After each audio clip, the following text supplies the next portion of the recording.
The Latin phrases a priori and a posteriori, philosophical terms of art popularized by Immanuel Kant's Critique of Pure Reason, one of the most influential works in the history of philosophy. However, in the Latin forms they appear in Latin translations of Euclid's Elements of about 300 BC, a work widely considered during the early European modern period as the model for precise thinking. These terms are used with respect to reasoning to distinguish necessarily conclusions from first premises from conclusions based on sense, observation. Thus, the two kinds of knowledge, justification, or argument may be glossed. A priori knowledge or justification is independent of experience, as with mathematics, tautologies, and deduction from pure reason. A posteriori knowledge or justification is dependent on experience or empirical evidence, as with most aspects of science and personal knowledge. There are many points of view on these two types of knowledge, and the relationship is one of the oldest problems in modern philosophy. The terms a priori and a posteriori are primarily used as adjectives to modify the noun knowledge. However, a priori is sometimes used to modify other nouns, such as truth. Philosophers also may use a priority and a prioricity as nouns to refer to the quality of being a priori. Although definitions and use of the terms have varied in the history of philosophy, they have consistently labeled two separate epistemological notions. See also the related distinctions: deductive, inductive, analytic, synthetic, necessary, contingent. Examples: the intuitive distinction between a priori and a posteriori knowledge is best seen in examples. A priori, consider the proposition, if George V reigned at least 4 days, then he reigned more than 3 days. Quote, "This is something that one knows a priori, because it expresses a statement that one can derive by reason alone. A posteriori, compare this with the proposition expressed by the sentence, George V reigned from 1910 to 1936. This is something that one must come to know a posteriori, because it expresses an empirical fact unknowable by reason alone." Analyticity and necessity. Relation to the analytic synthetic. Several philosophers reacting to Kant sought to explain a priori knowledge without appealing to, as Paul Boffosian explains, a special faculty that has never been described in satisfactory terms. One theory, popular among the logical positivists of the early 20th century, is what Boffosian calls the analytic explanation of the a priori. The distinction between analytic and synthetic propositions was first introduced by Kant. While Kant's original distinction was primarily drawn in terms of conceptual containment, the contemporary version of the distinction primarily involves, as the American philosopher W. V. O. Quine put it, the notions of true by virtue of meanings and independently of fact. Analytic propositions are thought to be true in virtue of the meaning alone, while a posteriori analytic propositions are thought to be true in virtue of the meaning and certain facts about the world. According to the analytic explanation of the a priori, all a priori knowledge is analytic, so a priori knowledge need not require a special faculty of pure intuition, since it can be accounted for simply by one's ability to understand the meaning of the proposition in question. In short, proponents of this explanation claim to have reduced a dubious metaphysical faculty of pure reason to a legitimate linguistic notion of analyticity. However, the analytic explanation of a priori knowledge has undergone several criticisms. Most notably, Quine argued that the analytic-synthetic distinction is illegitimate.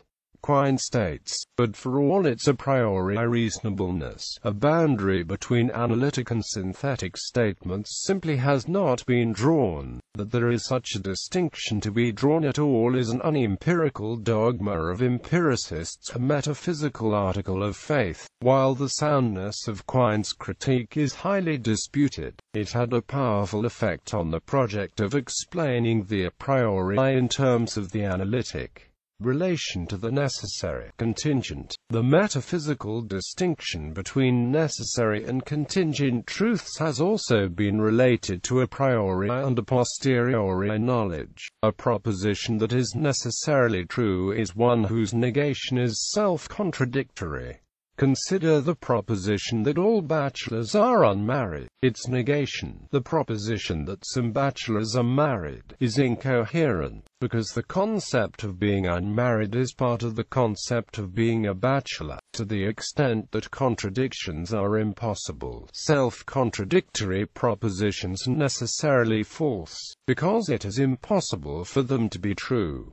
Thus, the negation of a self-contradictory proposition is supposed to be necessarily true. By contrast, a proposition that is contingently true is one whose negation is not self-contradictory. As Jason Barr states, it seems plausible that all necessary propositions are known a priori, because hence experience can tell us only about the actual world and hence about what is the case. It can say nothing about what must and must not be the case.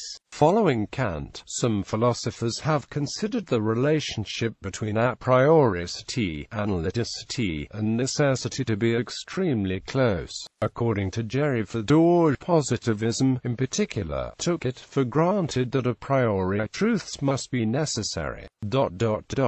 However, since Kant, the distinction between analytic and synthetic propositions had slightly changed. Analytic propositions were largely taken to be true by virtue of meanings and independently of fact, while synthetic propositions were not. One must conduct some sort of empirical investigation, looking to the world, to determine the truth value of synthetic propositions. A prioricity, analyticity, and necessity have since been more clearly separated from each other. The American philosopher Saul Kripke, for example, provided strong arguments against this position. Kripke argued that there are necessary a posteriori truths, such as the proposition that water is H2O. According to Kripke, this statement is necessarily true and a posteriori. Following such considerations of Kripke and others, philosophers tend to distinguish more clearly the notion of a prioricity from that of necessity and analyticity. Kripke's definitions of these terms, however, diverge in subtle ways from those of Kant. Taking these differences into account, Kripke's controversial analysis of naming as contingent on a priori would best fit into Kant's epistemological framework by calling it analytic a posteriori.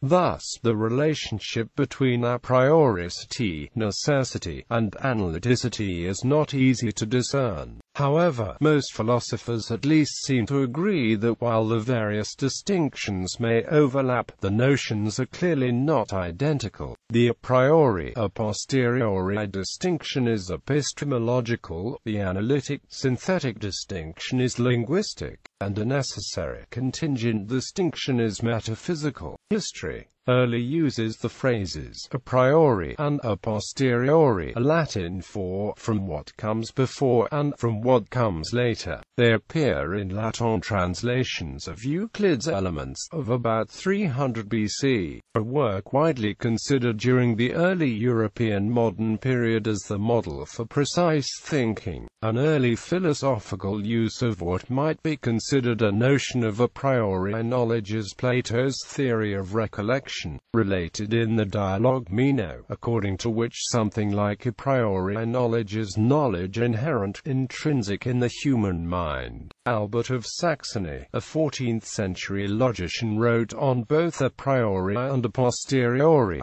George Berkeley, the Irish divine and philosopher, outlined the distinction in a treatise concerning the principles of human knowledge of 1710, though the terms were already well known by that time.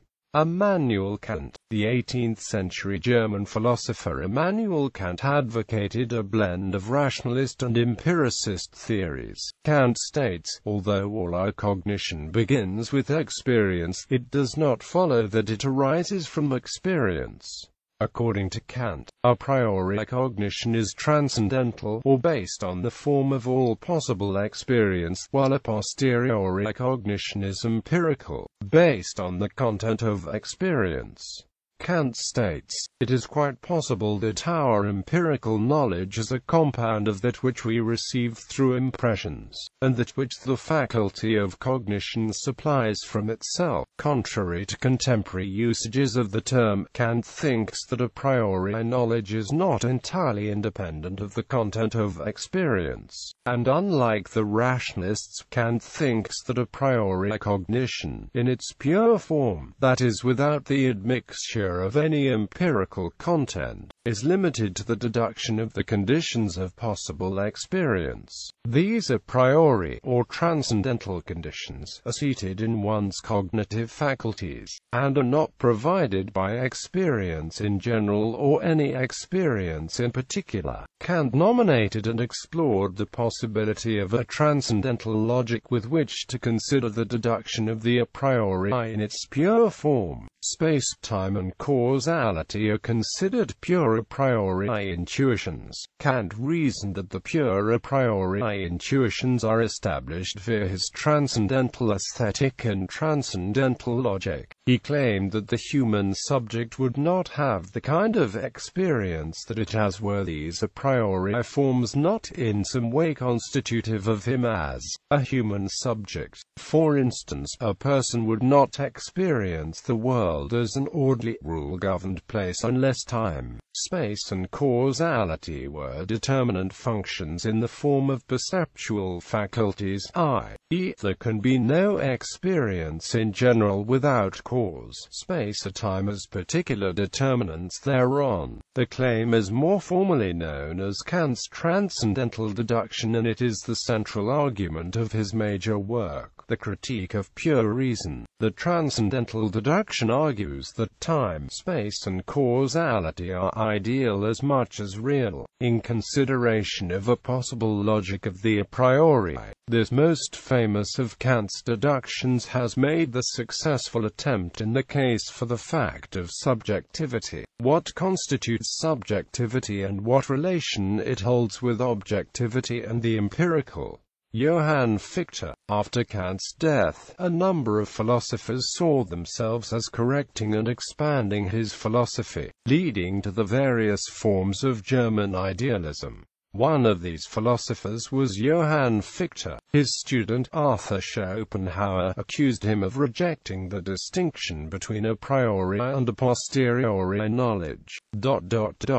Fichte, who, because the thing in itself had just been discredited, at once prepared a system without anything in itself. Consequently, he rejected the assumption of anything that was not through and through merely our representation, and therefore let the knowing subject be all in all, or at any rate produce everything from its own resources. For this purpose, he at once did away with the essential and most meritorious part of the Kantian doctrine, the distinction between a priori and a posteriori, and thus that between the phenomenon and the thing in itself. He declared everything to be a priori, naturally without any evidence for such monstrous assertion. Instead of these, he gave sophisms and even crazy sham demonstrations whose absurdity was concealed under the mask of profundity and of the incomprehensibility, ostensibly arising therefrom. Moreover, he appealed boldly and openly to intellectual intuition, that is, really to inspiration.